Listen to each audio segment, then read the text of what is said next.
Welcome, A-Train PC Classic fans, to A-Train PC Classic with Omnius Prime. A-Train PC Classic, my favorite train transport city building game. Episode 12, Tourist Haven 10, Flying High and Building Underground. Flying into Los Angeles, bringing in a couple of keys. Please let me in, if you please, Mr. Customs Man. Well, I had to find some way to kill the time while we're flying, and hopefully you fastened your seatbelts before landing. And here we are on a passenger airliner in the brand new airport that I built since my last video. So I was kind of very busy since my last video, taking a look at different things. One of them was building this airport, which costs over $900 million. And you need to be able to find a place for it. So I'm out here, basically it was out in the fields of this little village called Mizar Farming Village. You can see one of the agricultural cooperatives right there to the right. So just waiting for the jet to take off, which will happen like at 11 a.m. and it's about 10:40 right now. It's December 28th, 2011. So, well over a year and a half since my last video. And I've definitely uncovered some new interesting features in the game. Aside from the airport, I also researched the underground road technology and discovered the joys of building underground. So here we are off going into the wild blue yonder, and leveling off as the plane exits the map, and I think it's time to, let's just exit the flight here. Now let's come up here and take a little look here. So the airport is right here, obviously.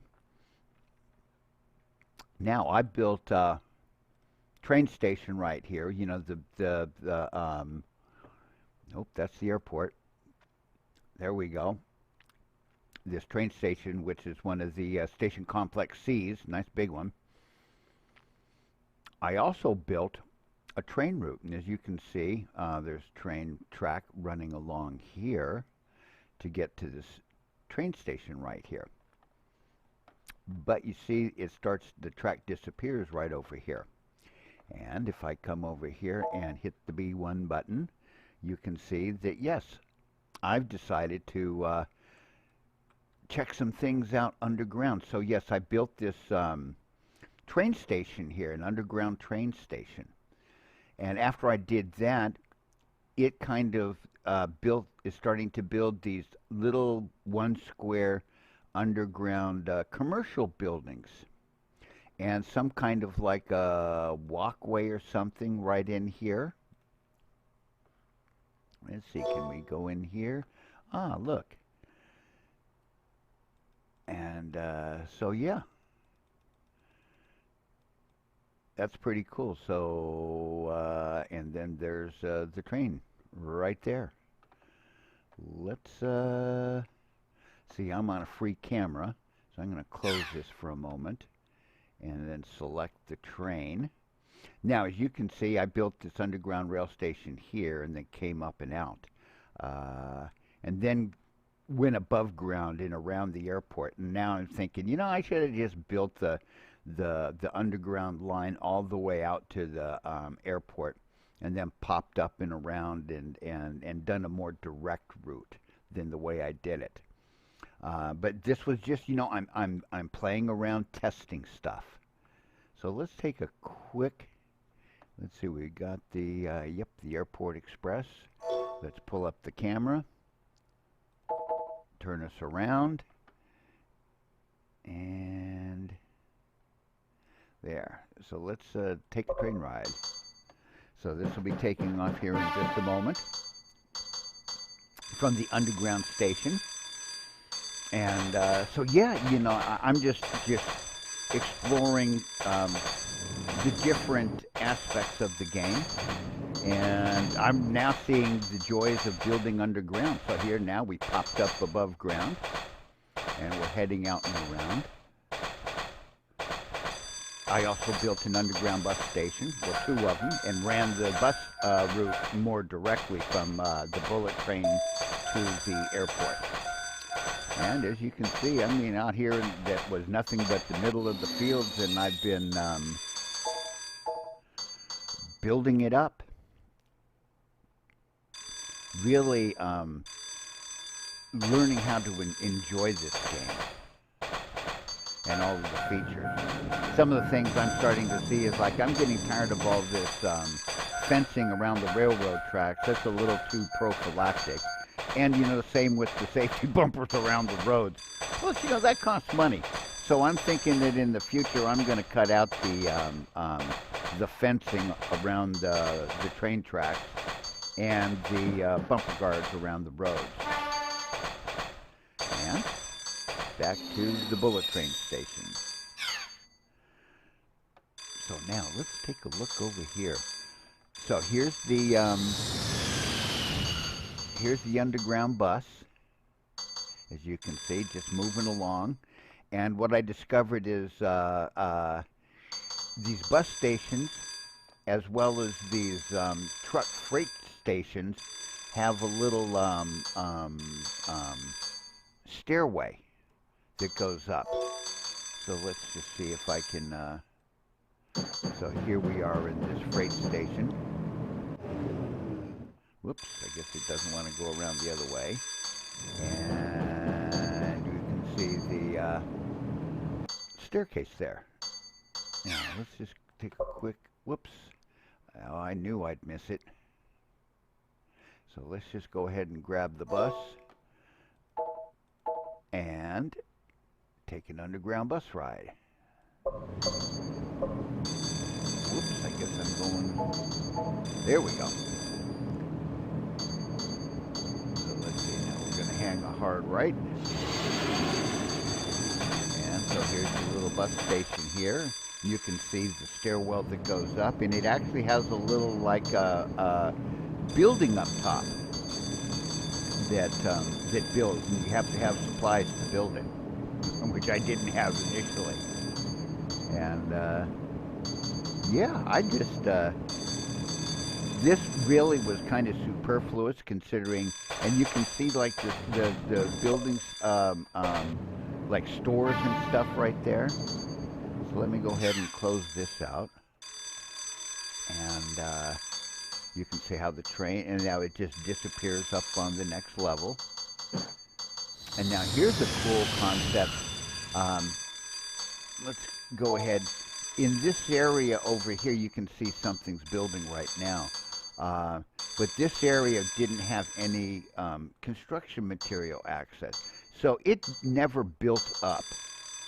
So what I decided to do was, okay, let's try building the underground truck station so that I could bring some construction materials from over here, okay, which really aren't being used, and get them down here.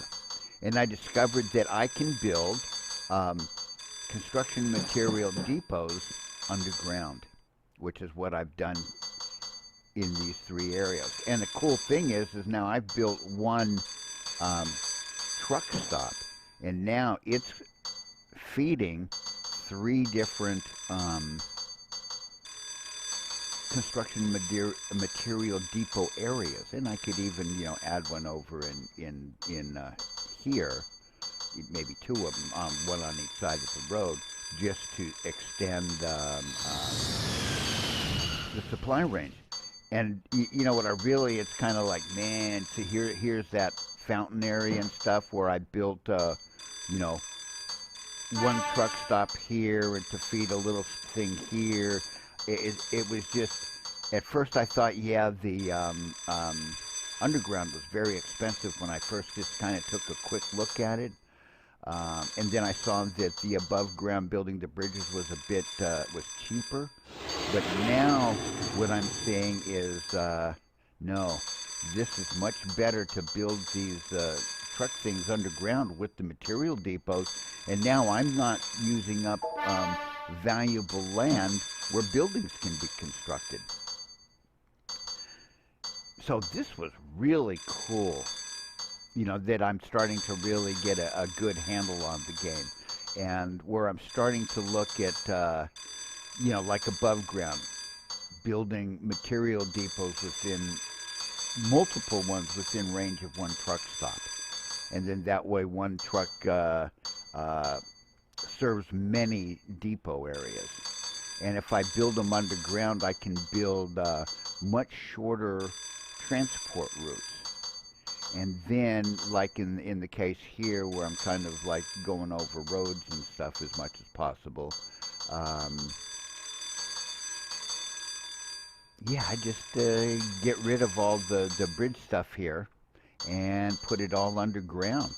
Especially since I can put the material depots underground as well, and save space on the surface for building buildings. So yeah, I just really am starting to have fun with this game and see the potential for building underground and building some of these. Like this is a high-rise condominium B, super high-rise. So I've been kind of looking at building some of the different size buildings. One of the things that I haven't gotten around to yet in the commercial is skyscrapers.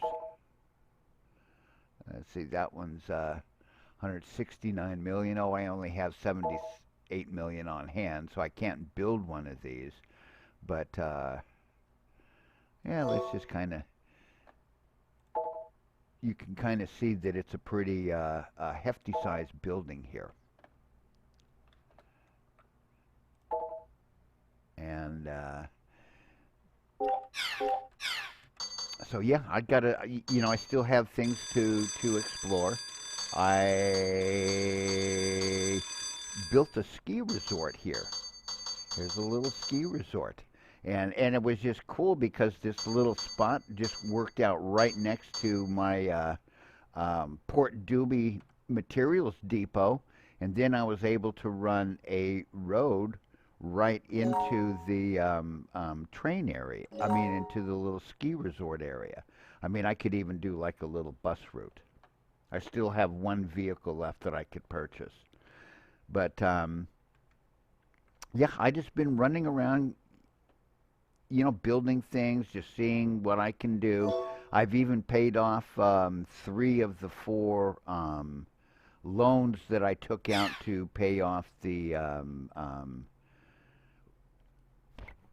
initial bullet train research project costs. And I've been making money. Let's see, 2010, was that the one? Oh, yeah, so let's see. Here I'm at, bounced back after 2009 losing money, and I ended up making 101 million after taxes. And right now I'm down around 51 million, but it's only December, like I said, December 29th. So I've got a whole another 3 months to increase my profitability and stuff. And so, yeah, there's kind of like, now, oh yeah, let's take a look over here. This turned out to be rather a bad decision, at least early on. Um, Last year, it lost 29 million. This year, it's only losing about 4.4 million, so it might lose about 6 million. Oh, and here comes the snow.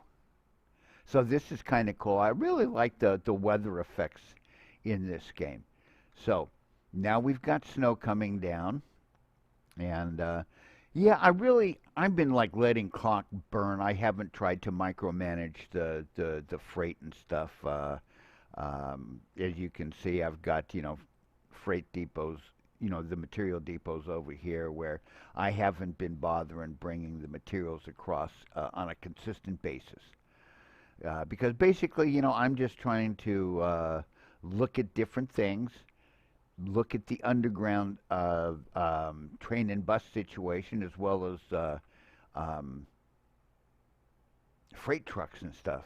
But I really like the concept of being able to build material depots underground. I did notice that I cannot build any of the other resource depots underground. Um, I did try each one, and I was kind of surprised that I couldn't do it with lumber because lumber it stacks up and builds just like materials depot. So I was a little surprised about the lumber not being buildable underground. But as long as the material ones can be built underground, now it really makes sense to me um, to go underground. Here it is. What is it? About 5:30. So as you can see, trains are starting to bug out already, and there goes the little airport train right there. Now, I'm also going to come back in a bit and I'm going to show you a new feature of this game. And that is the ability to construct maps so that you can actually play this game without playing an actual scenario, where you can play the game without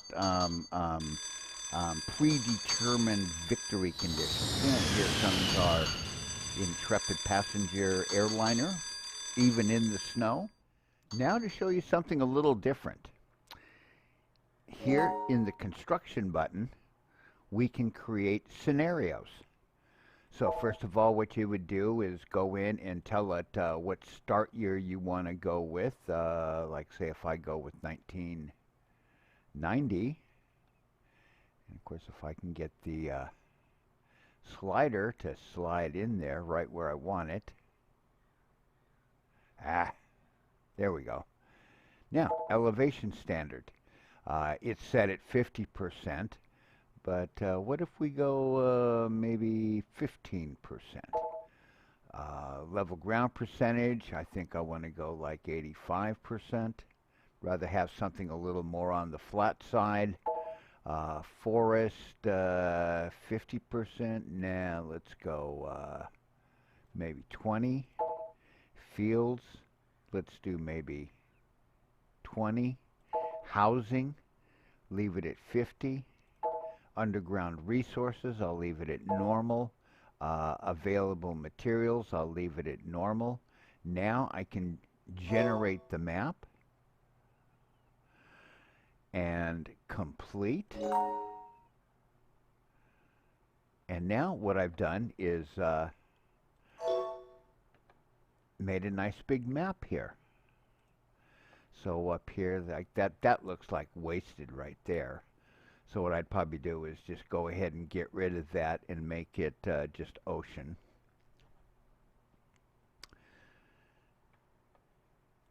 So let's see, this is going to tell me that it's, if I get up to the shore here, it should tell me what kind of, okay, that's grassland. Now, usually it'll tell me if it's sea, there's a beach. Let's go in here and see if it'll tell us that that's a lake. That's a lake. But sometimes it would tell me if it's a sea or not. Because what you want to be able to do is know that you can do exporting and stuff. So the really nice thing is that here, if you want, you can, like if I don't like this lake here, I can start to fill it in.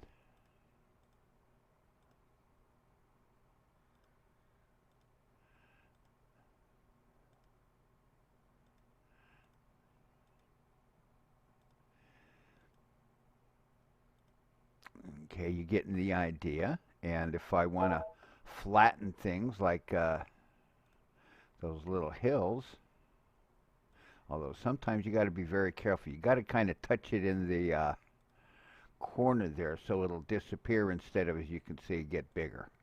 And now it's just kind of like, ah. So, yeah. Whoops. Okay, and if you just hit the down button, that's going to cut things down to size. Whoops, now we got a hole there. And if I leave it there, it'll fill up with water. So yeah, you can change the terrain, and you can also place things. And I come in here and select.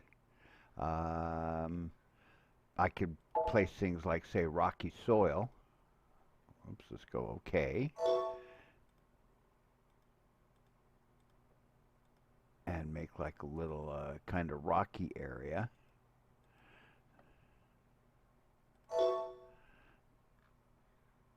Can even do different kinds of, whoops, always got to remember to do that OK button. So that was ground. You can add different kinds of forest.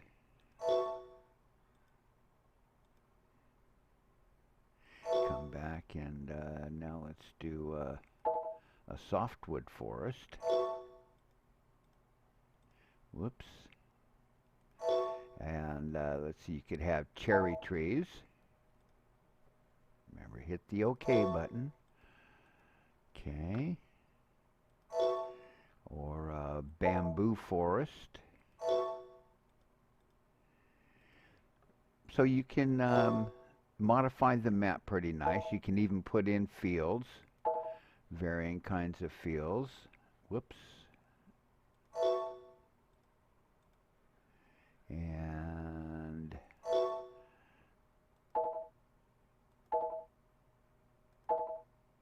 oh, there's even a rice field.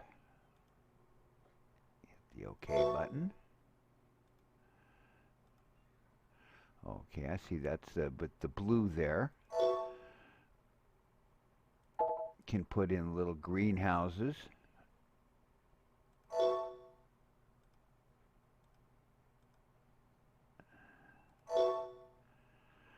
Orchards.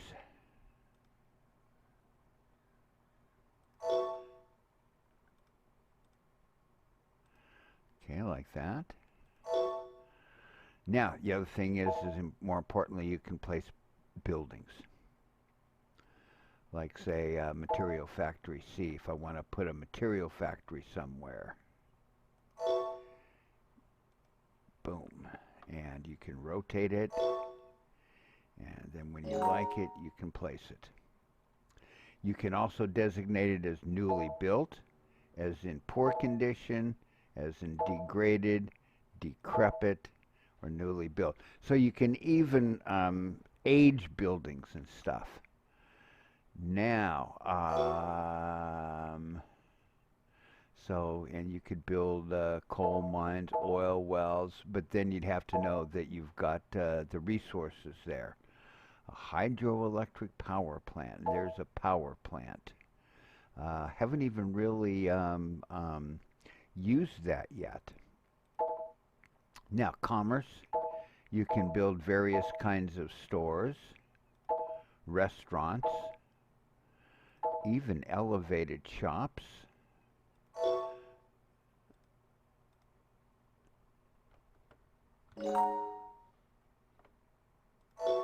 And I guess that just means that they're more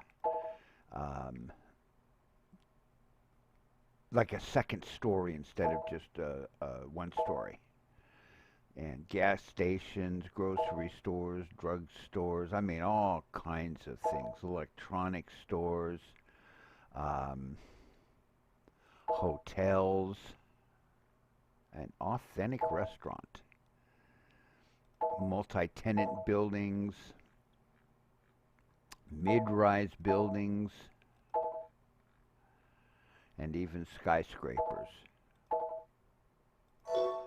So let's just place it over here maybe. Boom. Whoops. Let's get it off the street. Whoops. Ah. Let's see if I can't. Yep. Okay, let's just place it there. So you got kind of several of these skyscraper buildings that you can build during the game, like that. And they are pretty expensive when you build them. Some bicycle parking, and then you have like a small parking lot. You have like, I think there's multi-level parking and more kind of like multi-level parking.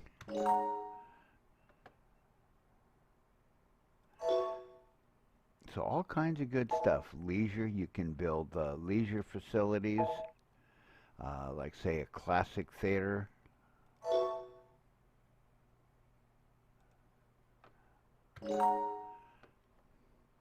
And you notice how it goes orange. Now,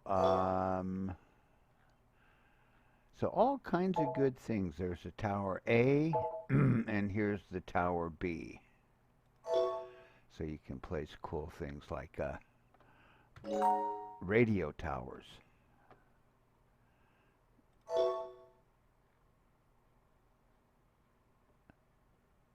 Transit, some little docks and stuff like for fishing, a distribution market. Kind of surprising that the agricultural combine is located in the public. So you can just place all kinds of good things in there, like parks. Actually, you should build some public stuff when you're playing the game. So there's like a park there. So you have a whole bunch of things. You could place like a police station. Oh boy, that looks very small. Let's see what the fire station looks like. Another small fire station. Okay. So you got all kinds of things. Now City Hall's a bit on the bigger side. I'll just place it right there for right now. Obviously, I'm not, I'm just placing buildings just to place buildings. And you even have a hospital.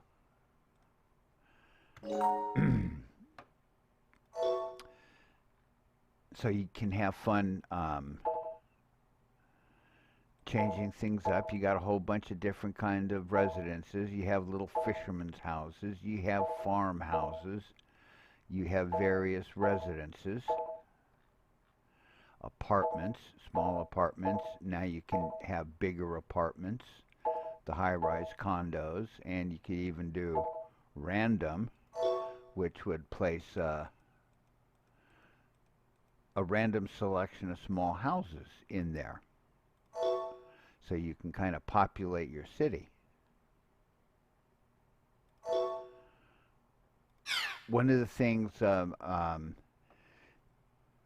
I saw on the Steam discussion site was someone was kind of complaining about that it doesn't start you with any vehicles.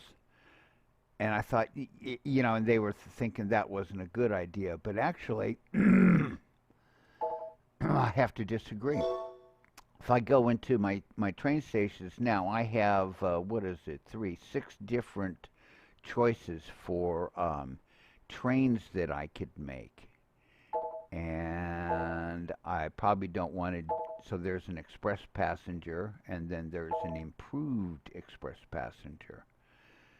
And there's a passenger train. And they all have different characteristics. So maybe I'd want to start out with, say, the express passenger train. And maybe what I'll do is give it a running cost improvement. And then I can go in here and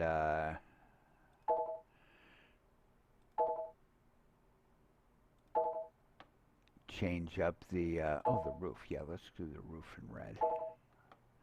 And we'll go with the top in yellow. Okay. Then you can change the line colors. I always like to kind of make the trains look spiffy. So then you set out. Now what happens is this is done instantly. So now if you come over here, you'll find you have an express passenger train to use. And then that would mean that in game you would have these other choices to then research. Like, yeah, then you probably want to go start researching the improved express train. So, a lot of things that you can do.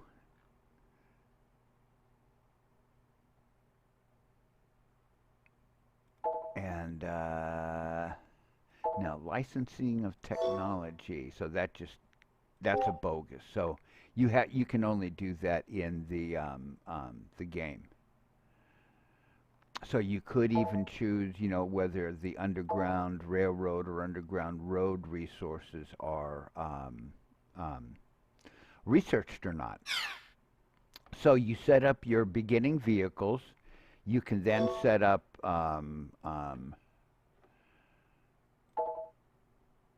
rail lines.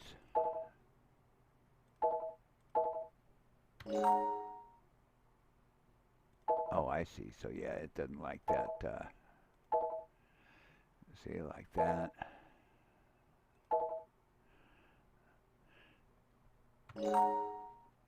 And you can go into the details, and you can say what kind of, like say if I want the catenary on the left,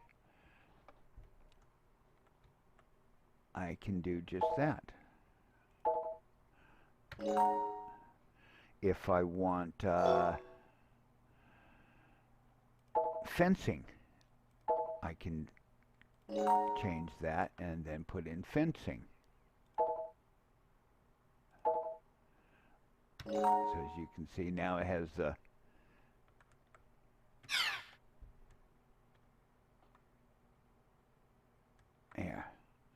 fencing around it. So a lot of different things that you can do in modifying the details for the roads and tracks and all that stuff. So you decide where you want to make your starting, like say a starting train line, a starting bus line and stuff.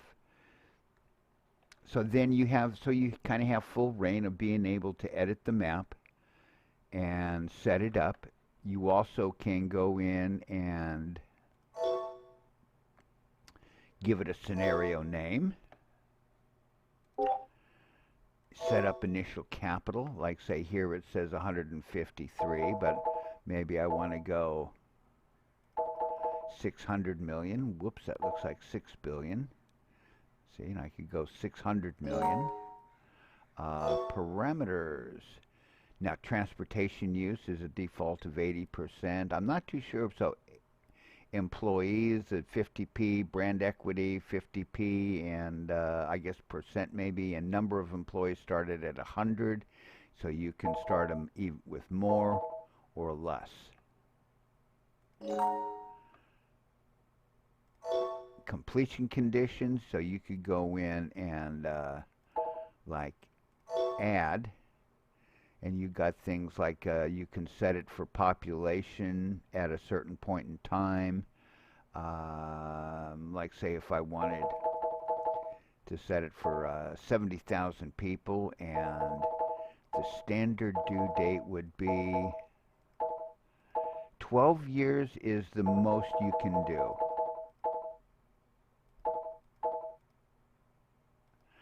or after 12 years. Um, Now, for easy level, it says like 24, so you can say boom, and now all of a sudden I've added a completion condition.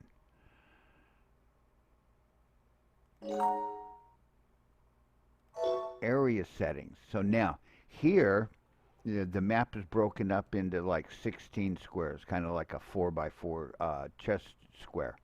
And you could just go in and start changing the name, like instead of Durant, maybe I want to go Salinas, where I live.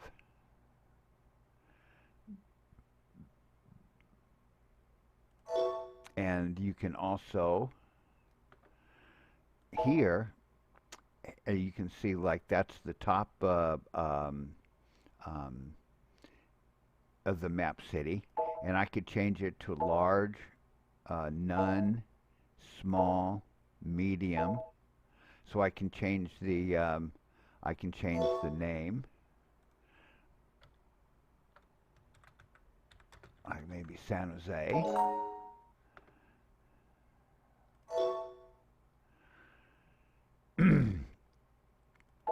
So yeah, this is pretty cool that you're able to now, change things.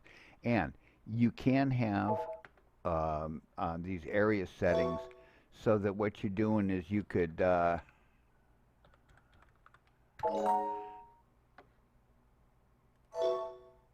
say set up these squares. Let's see, get down to the bottom here. You could set that up as Salinas as well. So you can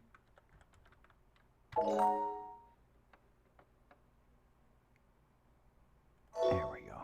Customize the map, name the towns. Now, the one thing that you are limited to are 8 characters, so your town names have to be short. Conversation scene. So now what you can do is, like, say if I wanted to go in and set up a condition from start until specified date, or from scene until the specified date, during fanfare, like maybe if the population hits 5,000, you could say pop that in. Population hits 5,000, and so, okay, good morning, good luck in the next town.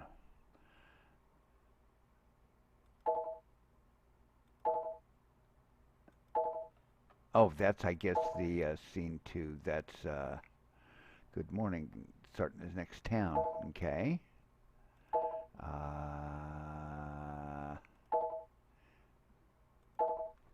So now I'm going to have to figure out how to get out of that.